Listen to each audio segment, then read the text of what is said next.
Good evening. कैसे हैं आप सब? आइए दोस्तों, हम लोग पढ़ रहे हैं 12th क्लास की फिजिक्स और उसमें से पहला चैप्टर हम लोग क्लियर कर चुके थे। अब आइए देख लेते हैं दूसरा चैप्टर और उसके ऑब्जेक्टिव क्वेश्चन सीरीज़ में दूसरे चैप्टर में देख लेते हैं ऑब्जेक्टिव क्वेश्चन किस तरीके से उन्हें हल करेंगे।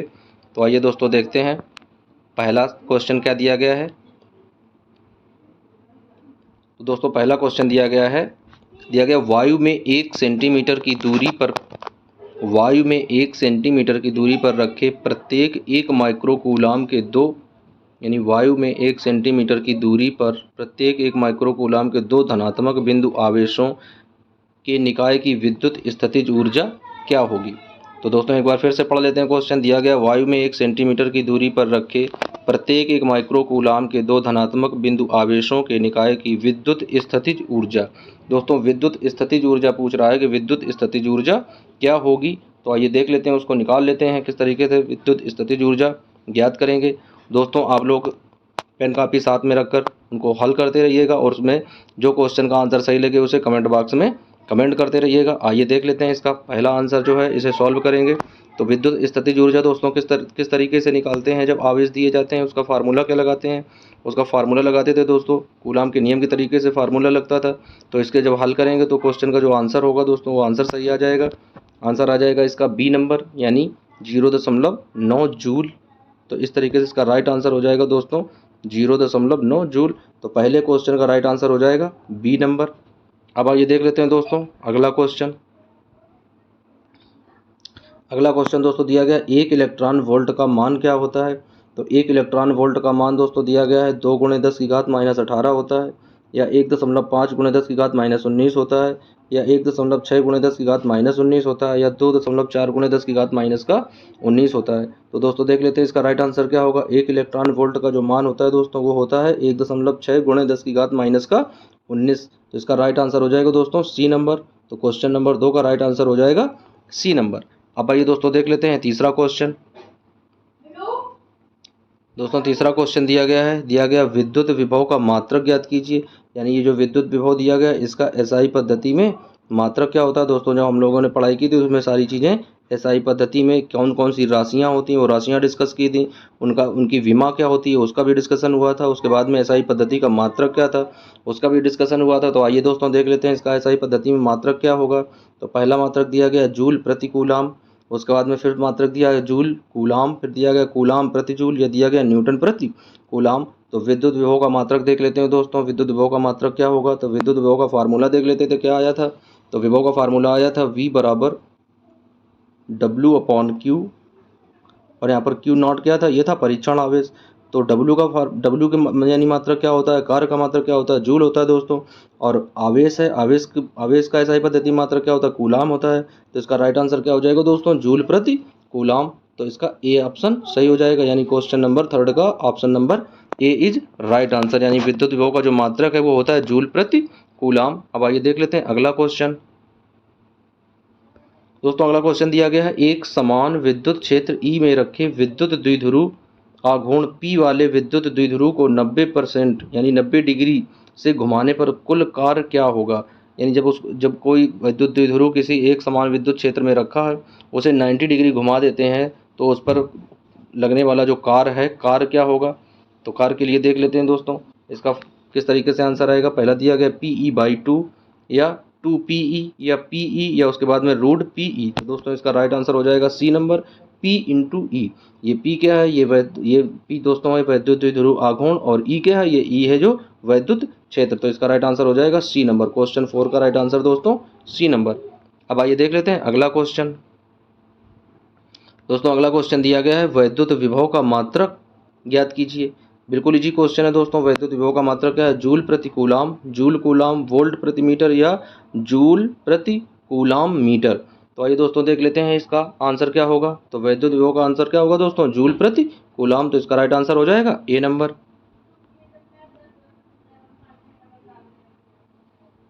दोस्तों अगला क्वेश्चन दिया गया एक इलेक्ट्रॉन तथा एक प्रोटॉन दोनों को समान विभवांतर से त्वरित किया जाता है। यानी एक इलेक्ट्रॉन है तथा एक प्रोटॉन है, दोनों को समान विभवांतर से त्वरित किया जाता है। यदि उनके प्रारंभिक वेग 0 हो तो इन कणों में इलेक्ट्रॉन की गतिज ऊर्जा अधिक होगी, प्रोटॉन का वेग अधिक होगा, या इलेक्ट्रॉन का संवेग अधिक होगा या फिर प्रोटॉन का संवेग अधिक होगा। तो ये 4 ऑप्शन दोस्तों हैं। 4 ऑप्शन में जो आंसर आप लोगों को सही लग रहा है उस आंसर को आप लोग साथ साथ में कमेंट बॉक्स में टाइप करते रहिएगा या आप अपने नोटबुक में लिखते रहिएगा। तो देख लेते हैं दोस्तों, फिर से एक बार क्वेश्चन देख लेते हैं।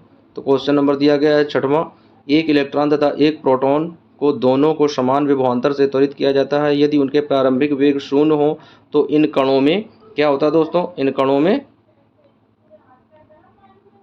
प्रोटॉन का जो संवेग है वो अधिक हो जाता है। तो इसका राइट आंसर दोस्तों हो जाएगा प्रोटॉन का संवेग जो है वो अधिक हो जाएगा। क्वेश्चन नंबर 6 का राइट आंसर हो जाएगा डी। अब देख लेते हैं अगला क्वेश्चन दोस्तों दिया गया 7वां क्वेश्चन दोस्तों दिया गया है। तो 7वां क्वेश्चन दिया गया, दो बिंदु आवेश 8 माइक्रोकूलाम तथा 12 माइक्रोकूलाम एक दूसरे से 10 सेंटीमीटर की दूरी पर रखे हैं। यदि इनके मध्य की दूरी 6 सेंटीमीटर परिवर्तित करने के लिए आवश्यक कार्य क्या होगा। यानी इनकी जो दूरी है वो 10 सेंटीमीटर से 6 सेंटीमीटर तक परिवर्तित करने के लिए इनके द्वारा किया गया कार्य जो है वो क्या होगा। तो दोस्तों इसमें आप लोग फार्मूले का प्रयोग करके लगाएंगे, उसके बाद में जो आंसर आएगा उस आंसर को आप लोग कमेंट बॉक्स में देना। चलिए जब तक हम इसका आंसर बता देते हैं राइट आंसर क्या होगा दोस्तों। तो इसका राइट आंसर हो जाएगा दोस्तों ए नंबर, यानी 5.8 जूल। तो इस तरीके से क्वेश्चन नंबर 7 का राइट आंसर हो जाएगा 5.8 जूल, यानी ए नंबर सही हो जाएगा। अब देख लेते हैं अगला क्वेश्चन दोस्तों। अगला क्वेश्चन दिया गया है, कह रहा निम्न में से कौन सा विद्युत विभव का मात्रक नहीं है। अब उसमें क्या पूछ रहा था, विद्युत विभव का मात्रक बताओ। इसमें क्या है, विद्युत विभव का मात्रक नहीं है। तो कह रहा वोल्ट विद्युत विभव का मात्रक है कि नहीं है, जूल प्रति कूलाम है कि नहीं है। उसके बाद में कह रहा न्यूटन मीटर प्रति कूलाम है कि नहीं। उसके बाद में कह रहा है कि न्यूटन प्रति कूलाम है कि नहीं है। तो देख लेते हैं इसका राइट आंसर क्या हो जाएगा दोस्तों। तो इसका राइट आंसर हो जाएगा सी नंबर, न्यूटन प्रति कूलाम नहीं है, क्योंकि वोल्ट भी मात्रक विद्युत विभव का है, जूल प्रति कूलाम भी विद्युत विभव का है, न्यूटन मीटर प्रति कूलाम भी विद्युत विभव का है। लेकिन न्यूटन प्रति कूलाम जो है यह विद्युत क्षेत्र का मात्रक है दोस्तों, क्योंकि ई बराबर क्या होता है, एफ अपॉन क्यू। तो इस तरीके से एफ का मात्रक न्यूटन और प्रति आवेश का मात्रक कूलाम। तो ये है विद्युत क्षेत्र का मात्रक न्यूटन प्रति कूलाम। तो इसका राइट आंसर हो जाएगा दोस्तों सी नंबर, क्वेश्चन नंबर 8 का राइट आंसर सी। चलिए अगला क्वेश्चन देख लेते हैं दोस्तों। अगला क्वेश्चन दोस्तों दिया गया है 5 सेंटीमीटर त्रिज्या वाले धातु की खोखली सतह को इस प्रकार आवेशित किया जाता है कि इसके तल पर 10 वोल्ट का विभव उत्पन्न हो जाता है। तो इसके केंद्र पर विभव क्या होगा। तो दोस्तों देख लेते हैं, ए नंबर दिया गया है 0 विभव होगा, यानी 0 वोल्ट होगा। उसके बाद में दिया गया 10 वोल्ट होगा। इसके बाद में दिया गया वही विभव जो तल से 5 सेंटीमीटर की दूरी पर होगा, या वही विभव जो तल से 25 सेंटीमीटर की दूरी पर होगा। तो दोस्तों इसका देख लेते हैं इसका राइट आंसर क्या होगा। तो देख लेते हैं, एक 5 सेंटीमीटर त्रिज्या वाले धातु की खोखली सतह को इस प्रकार, यानी 5 सेंटीमीटर, जैसे कोई एक खोखली सतह है इस तरीके से, इसकी जो ये त्रिज्या दोस्तों दी गई है ये 5 सेंटीमीटर है। इसके तल पर 10 वोल्ट का, यानी इसके तल पर कितना 10 वोल्ट का विभव है। तो इसके केंद्र पर कितना होगा दोस्तों, जो तल पर होता है वही केंद्र पर होता है। तो इसका राइट आंसर क्या हो जाएगा, बी ऑप्शन, यानी 10 वोल्ट ही इसका राइट आंसर होगा। चाहे इस केंद्र पर ले लें चाहे पृष्ठ पर ले लें, इस गोले के किसी भी पॉइंट पर अंदर जो भी विभव होगा वो 10 वोल्ट के ही समान होगा। तो इसका राइट आंसर हो जाएगा दोस्तों क्वेश्चन नंबर 9 का राइट आंसर हो जाएगा बी नंबर। चलिए अगला क्वेश्चन देख लेते हैं दोस्तों। अगला क्वेश्चन दोस्तों दिया गया है, लिखा है विभव प्रवणता एक राशि है, यानी विभव प्रवणता एक कैसी राशि है। एक पहला ऑप्शन दिया गया एक सदिश राशि है, फिर अदिश राशि है, फिर टेंसर राशि है, या फिर इनमें से सभी। तो देख लेते हैं दोस्तों कौन सी राशि है। तो विभव प्रवणता दोस्तों कैसी राशि है, विभव प्रवणता राशि है सदिश। तो इसका राइट आंसर हो जाएगा ए नंबर, यानी 10वें क्वेश्चन का राइट आंसर हो जाएगा दोस्तों ए नंबर। विभव प्रवणता एक ऐसी राशि है, विभव प्रवणता जो है वो एक सदिश राशि है, क्योंकि इसका परिमाण भी होता है और इसकी दिशा भी होती है। अगला क्वेश्चन देख लेते हैं दोस्तों। अगला क्वेश्चन दिया गया, एक गोलाकार चालक की त्रिज्या 9 मीटर है, तो इसकी विद्युत धारिता ज्ञात करनी है दोस्तों। अब इसमें चालक की क्या त्रिज्या दी गई है, 9 मीटर दी गई, तो इसकी धारिता ज्ञात करनी है। इसमें हमें क्या करना, विलगित गोले की जो धारिता हम लोगों ने फाइंड की थी उसी फार्मूले का प्रयोग करके इसकी धारिता ज्ञात करेंगे कि इसका आंसर क्या आएगा। जब तक लिए आप लोग कमेंट बॉक्स में टाइप करिएगा सवाल लगाकर इसका आंसर क्या होगा। आइए देख लेते हैं इसका आंसर। तो इसका आंसर होगा दोस्तों 10 × 10⁻⁹ फैरेड। यानी एक गोलाकार चालक की त्रिज्या जो है 9 मीटर दी गई है इसमें, इसकी विद्युत धारिता क्या हो जाएगी 10 की घात माइनस का 9 फैरेड। तो इसका राइट आंसर हो जाएगा डी नंबर, यानी क्वेश्चन नंबर 11 का राइट आंसर हो जाएगा दोस्तों डी नंबर। चलिए अगला क्वेश्चन देख लेते हैं दोस्तों। अगला क्वेश्चन दिया गया है, एक आवेशित वायु संधारित्र में U0 ऊर्जा संचित करता है। एक पराविद्युत की पट्टी जिसका परावैद्युतांक K है, तो इसमें प्रवेश करने में ऊर्जा क्या होगी, यानी उसके बीच में एक परावैद्युतांक माध्यम रख देते हैं, तो उसमें प्रवेश करने वाली ऊर्जा जो है उस ऊर्जा का मान हमें ज्ञात करना कि ऊर्जा का मान क्या होगा। तो आइए देख लेते हैं दोस्तों इसका राइट आंसर क्या हो जाएगा। पहला दिया गया U बराबर U0, उसके बाद दिया गया U बराबर परावैद्युतांक और U0, उसके बाद दिया गया U बराबर K की पावर 2 और U0, उसके बाद दिया गया U बराबर U0 अपॉन K। तो इसका राइट आंसर दोस्तों हो जाएगा डी नंबर। तो क्वेश्चन नंबर 12 का राइट आंसर हो जाएगा डी। अब देख लेते हैं अगला क्वेश्चन दोस्तों। तो अगला क्वेश्चन दोस्तों दिया गया है 100 माइक्रो फैरेड धारिता वाले संधारित्र को 10 वोल्ट से आवेशित करने पर उसमें संचित ऊर्जा क्या होगी। यानी धारिता कितनी है उसकी 100 माइक्रो फैरेड है। 100 माइक्रो फैरेड धारिता वाले संधारित्र को 10 वोल्ट से आवेशित करना है, यानी उसका उस पर विभवांतर क्या है 10 वोल्ट का विभवांतर है, तो उसकी ऊर्जा हमें ज्ञात करनी है। तो देख लेते हैं इसका राइट आंसर क्या होगा दोस्तों। तो इसका राइट आंसर हो जाएगा 5 × 10 की पावर माइनस का 3 जूल। तो इसका राइट आंसर हो जाएगा ए नंबर, यानी क्वेश्चन नंबर 13 का राइट आंसर हो जाएगा ए नंबर। दोस्तों इन क्वेश्चंस को आप लोग सॉल्व करते रहिएगा पेन कापी लेकर, क्योंकि ये क्वेश्चन बिना सॉल्व करने से ही इनका आंसर हम लोग प्राप्त नहीं कर सकते हैं। वीडियो को आप लोग पॉज करके या बाद में कमेंट कर सकते हैं। यदि कोई ना देख पाए बाद में देखे तो वीडियो को वहीं रोक ले, उसके बाद में जब आंसर लगा ले उसके बाद में आगे चालू करे। अब आइए देख लेते हैं दोस्तों अगला क्वेश्चन। तो क्वेश्चन 13 का राइट आंसर हो जाएगा ए नंबर।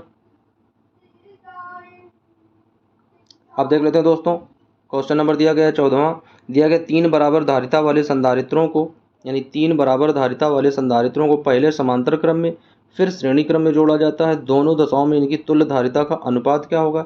यानी 3 समान धारिता वाले संधारित्र हैं, पहले इन्हें कैसे जोड़ते हैं श्रेणी क्रम में जोड़ते हैं, उसके बाद में पहले इन्हें समांतर क्रम में जोड़ते हैं फिर इन्हें श्रेणी क्रम में जोड़ते हैं। तो इसका आंसर क्या आएगा दोस्तों, तो देख लेते हैं इसका आंसर क्या आता है। तो इसका आंसर आएगा दोस्तों 9:1, यानी क्वेश्चन नंबर 14 का राइट आंसर हो जाएगा ए नंबर 9:1। तो इस तरीके से इसका राइट आंसर हो जाएगा 9:1। अब देख लेते हैं दोस्तों अगला क्वेश्चन। दोस्तों अगला क्वेश्चन दिया गया है धारिता का एसआई पद्धति का मात्रक बताओ। तो पहला दिया गया कूलाम प्रति वोल्ट, फिर दिया गया फैरेड, फिर दिया गया दोनों, या दिया गया इसमें से कोई नहीं। तो आइए दोस्तों देख लेते हैं इसमें इसका राइट आंसर क्या होगा, यानी धारिता का एसआई पद्धति का मात्रक। तो दोस्तों धारिता का जो एसआई पद्धति का मात्रक होता है वो कूलाम प्रति वोल्ट भी होता है और फैरेड भी होता है, इसलिए इसका राइट आंसर हो जाएगा सी नंबर, यानी दोनों। तो 15 क्वेश्चन का राइट आंसर हो जाएगा सी, दोनों ऑप्शन सही हो जाएंगे इसके। अब आइए देख लेते हैं अगला क्वेश्चन। दोस्तों अगला क्वेश्चन दिया गया है सी बराबर C1 + C2 + C3 धारिता का व्यंजक है। अब इसमें हमें देखना है कि कौन सी धारिता का व्यंजक, यानी समांतर क्रम का है, श्रेणी क्रम का है, या सेतु क्रम का है, या इनमें से कोई नहीं। तो दोस्तों देख लेते हैं इसका राइट आंसर क्या हो जाएगा। तो दोस्तों इसका राइट आंसर हो जाएगा, ये तो बिल्कुल आसान क्वेश्चन है, सभी बच्चे एकदम से सही जवाब देंगे इसका। तो इसका राइट आंसर हो जाएगा दोस्तों समांतर क्रम में। यानी समांतर क्रम में क्या होता है, जब समांतर क्रम में निकालते हैं दोस्तों तो पैरेलल लेते हैं, यानी सीपी का मान निकाल देते हैं समांतर क्रम में। तो सीपी बराबर क्या आ जाता है C1 + C2 + C3। इस तरीके से इसका आंसर प्राप्त हुआ। तो इसका राइट आंसर हो जाएगा ए नंबर, यानी 16 क्वेश्चन का राइट आंसर ए। अब देख लेते हैं अगला क्वेश्चन दोस्तों। तो अगला क्वेश्चन दोस्तों दिया गया संधारित्र की ऊर्जा क्या होती है, यानी संधारित्र की किस तरीके से ऊर्जा ज्ञात करते हैं। तो दिया गया है U बराबर mgh, या K बराबर 1/2 mv², या दिया गया U बराबर 1/2 cv², या दिया गया इनमें से कोई नहीं। तो दोस्तों देख लेते हैं इसका राइट आंसर क्या होगा। तो जब संधारित्र की दोस्तों ऊर्जा निकालते हैं तो क्या आ जाता है इसका U बराबर 1/2, C क्या होती है धारिता होती है, V क्या होता है उसका विभव होता है, विभवांतर होता है, तो इसी में स्क्वायर चला देते हैं। तो U बराबर 1/2 cv², ये इसकी ऊर्जा का फार्मूला आ जाता है। तो इसका राइट आंसर हो जाएगा दोस्तों सी नंबर, यानी क्वेश्चन 17 का राइट आंसर हो जाएगा सी। चलिए अगला क्वेश्चन देख लेते हैं दोस्तों। अगला क्वेश्चन दिया गया 1/c बराबर 1/c1 + 1/c2 + 1/c3। अब कह रहा कि धारिता का व्यंजक ज्ञात कीजिए, यानी इस जो धारिता इसमें किस तरह का व्यंजक है। तो व्यंजक इसमें कैसा श्रेणी क्रम का है, समांतर क्रम का है, व्हीटस्टोन सेतु के आकार का है, या इनमें से सभी प्रकार का है। तो दोस्तों जब कोई चीज़ बटे में आती है यानी 1/CS, एस क्या है ये श्रेणी क्रम है, बराबर 1/C1 plus 1/C2 plus 1/C3, इस तरीके से। तो ये फार्मूला जो आता है दोस्तों यहाँ था श्रेणी क्रम का। तो क्वेश्चन नंबर 18 का राइट आंसर हो जाएगा ए नंबर, यानी श्रेणी क्रम में, जब श्रेणी क्रम में संधारित्र जुड़े होते हैं तो उनके फार्मूले इसी रूप में प्राप्त होते हैं। तो इसका राइट आंसर हो जाएगा श्रेणी क्रम। अब आइए दोस्तों देख लेते हैं अगला क्वेश्चन। दोस्तों अगला क्वेश्चन दिया गया, कह रहा धारिता की विमा ज्ञात कीजिए। ये बहुत इंपॉर्टेंट है, हमने विमाएं निकालना भी सिखाया था दोस्तों, किस तरीके से विमाएं निकालते हैं। तो पहला दिया गया ml t⁴ a⁴ 2, फिर दिया गया m⁻⁻1 l⁻⁻2 t⁴ a⁴ 2, उसके बाद दिया गया ml l⁻⁻2 t⁴ और a⁴ 2, या कह रहा इनमें से कोई नहीं। तो दोस्तों इसका राइट आंसर क्या होगा, आप लोग जब तक सॉल्व नहीं करेंगे तब तक नहीं याद निकाल पाएंगे, या तो फिर आप लोगों को धारिता की विमा याद होनी चाहिए। तो आइए देख लेते हैं इसका राइट आंसर क्या हो जाएगा दोस्तों। तो इसका राइट आंसर हो जाएगा ये बी नंबर, यानी m⁻⁻1 l⁻⁻2 t⁴ और a⁴ 2। तो इस तरीके से दोस्तों क्वेश्चन नंबर 19 का राइट आंसर हो जाएगा बी नंबर, ये है धारिता की विमा। अब आइए देख लेते हैं अगला क्वेश्चन। दोस्तों अगला क्वेश्चन दिया गया विद्युत विभव का सूत्र है, बहुत ही इंपॉर्टेंट है और बहुत ही सटीक सूत्र दोस्तों पहचानना है। पहला दिया गया है V बराबर W/Q0, उसके बाद में दूसरा दिया गया डेल्टा V बराबर W/Q0, उसके बाद दिया गया V बराबर Q0/W, या कह रहा इनमें से कोई नहीं। तो दोस्तों आइए देख लेते हैं इसका राइट आंसर क्या हो जाएगा। तो दोस्तों इसका राइट आंसर हो जाएगा V बराबर W/Q0। अब देख लेते हैं ये क्यों नहीं होगा, क्योंकि यहाँ पर दिया गया दोस्तों डेल्टा V, और डेल्टा V क्या होता है, ये दो बिंदुओं के बीच का विभवांतर होता है। तो ये जो फार्मूला है ये विभवांतर का है, और ये जो फार्मूला है ये विद्युत विभव का है, और क्वेश्चन में क्या पूछा गया, विद्युत विभव का सूत्र। तो इसलिए क्वेश्चन नंबर 20 का राइट आंसर हो जाएगा ए नंबर। अब आइए चलिए देख लेते हैं अगला क्वेश्चन। तो दोस्तों अगला क्वेश्चन दिया गया एक 10 सेंटीमीटर त्रिज्या के गोले, यानी एक 10 सेंटीमीटर त्रिज्या के गोले के केंद्र पर 9 कूलाम का आवेश स्थित है। यदि गोले की त्रिज्या को दोगुना कर दिया जाए तो गोले पर आवेश क्या होगा। यानी एक 10 सेंटीमीटर त्रिज्या का कोई गोला है और गोले के केंद्र पर 9 कूलाम का आवेश स्थित है। तो गोले की त्रिज्या को यदि हम बढ़ा दें, दोगुना कर दें, 10 सेंटीमीटर से कितना कर दें, 20 सेंटीमीटर कर दें, तो गोले पर आवेश क्या होगा। यानी आवेश 4.5 कूलाम हो जाएगा, यानी यदि त्रिज्या बढ़ाएंगे तो आवेश आधा हो जाएगा। दूसरा दिया गया है यदि त्रिज्या बढ़ाएंगे तो आवेश भी दोगुना हो जाएगा, 18 हो जाएगा। उसके बाद तीसरा दिया गया है यदि त्रिज्या दोगुनी करेंगे तो उसका आवेश अपरिवर्तित रहेगा, सेम रहेगा, 9 कूलाम रहेगा।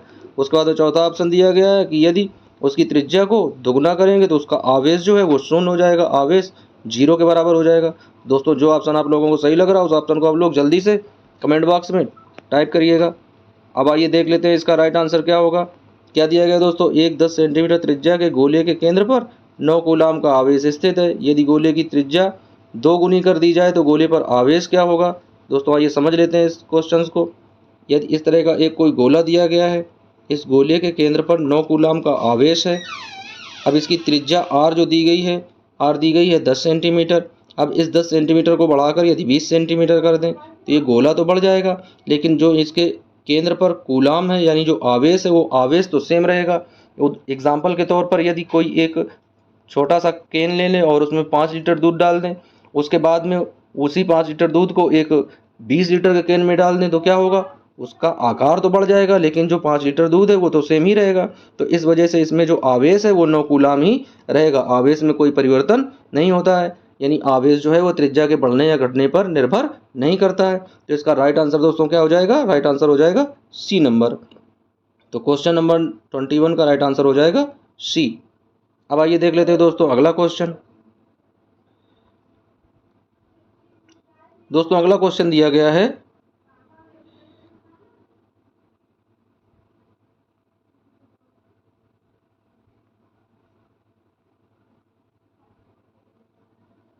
अगला क्वेश्चन दोस्तों दिया गया कि किसी पृष्ठ पर 5 कूलाम आवेश, यानी किसी पृष्ठ पर 5 कूलाम आवेश को एक बिंदु से दूसरे बिंदु तक ले जाने में किया गया कार्य शून्य होता है। यानी कोई एक इस तरह का पृष्ठ है दोस्तों, इस पृष्ठ पर एक बिंदु से दूसरे बिंदु तक हम क्या करते हैं, 5 कूलाम के आवेश को ले जाते हैं।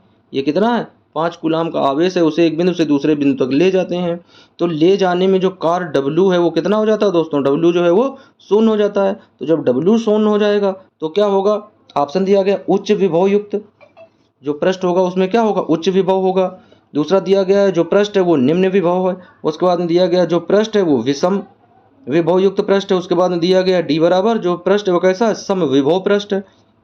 तो दोस्तों हमने पढ़ा था कि सम विभव पृष्ठ कैसे होते हैं? जिनके सभी बिंदुओं पर एक समान आवेश होता है, एक समान विभवांतर होता है, वो सम विभव पृष्ठ कहलाते हैं। और सम विभव पृष्ठ पर किया गया कार्य क्या होता है? सदैव शून्य होता है। तो दोस्तों राइट आंसर इसमें क्या दिया गया? यानी कार्य कैसा हो रहा है? शून्य हो रहा है। तो जब कार्य शून्य हो रहा है तो उसका पृष्ठ कैसा हो जाएगा? उसका पृष्ठ हो जाएगा सम विभव। तो क्वेश्चन नंबर 22 का राइट आंसर हो जाएगा दोस्तों डी नंबर। अब आइए देख लेते हैं अगला क्वेश्चन। दोस्तों अगला क्वेश्चन दिया गया है कि 1 पिक्टोफैरड होता है, यानी 1 पीएफ का मान होता है। 1 पिक्टोफैरड बराबर क्या होता है? तो दोस्तों इसका राइट आंसर देख लेते हैं। तो 1 पिक्टोफैरड बराबर होता है दोस्तों 10 की पावर माइनस का 12 फैरड। तो इस तरीके से इसका जो राइट आंसर बन जाएगा वो राइट आंसर पहले बन जाएगा, यानी 10 की घात माइनस का 12 फैरड। तो इस तरीके से क्वेश्चन नंबर 23 का राइट आंसर हो जाएगा ए नंबर, कि 1 पिक्टोफैरड बराबर होता है 10 की घात माइनस का 12। तो क्वेश्चन नंबर 23 का राइट आंसर हो जाएगा दोस्तों ए नंबर। अब आइए चलिए देख लेते हैं अगला क्वेश्चन। तो दोस्तों अगला क्वेश्चन दिया गया है, अगला क्वेश्चन दोस्तों दिया गया है कि संधारित्र के किस संयोजन में विद्युत विभव प्रत्येक संधारित्र की धारिता पर भिन्न भिन्न होता है? यानी संधारित्र के किस संयोजन में, यानी संधारित्रों का 2 संयोजन होते हैं, यानी एक श्रेणी क्रम संयोजन होता है और दूसरा समांतर क्रम संयोजन होता है। तो किस संयोजन में विद्युत विभव जो है, यानी विभव का मान जो है वो प्रत्येक संधारित्र की धारिता पर भिन्न भिन्न होता है? वो संयोजन कैसा होता है? वह संयोजन समांतर क्रम होता है, श्रेणी क्रम होता है, मीटर ब्रिज होता है, या फिर व्हीट स्टोन ब्रिज होता है। बिल्कुल आसान सा क्वेश्चन है दोस्तों। इस आसान से क्वेश्चन को आप लोग जल्दी से कमेंट बॉक्स में टाइप कर लें।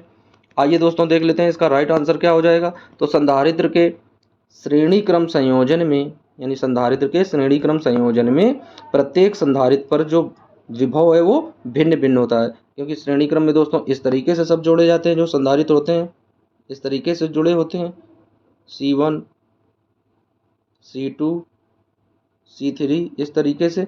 यहाँ पर इसे भू संपर्कित कर देते हैं।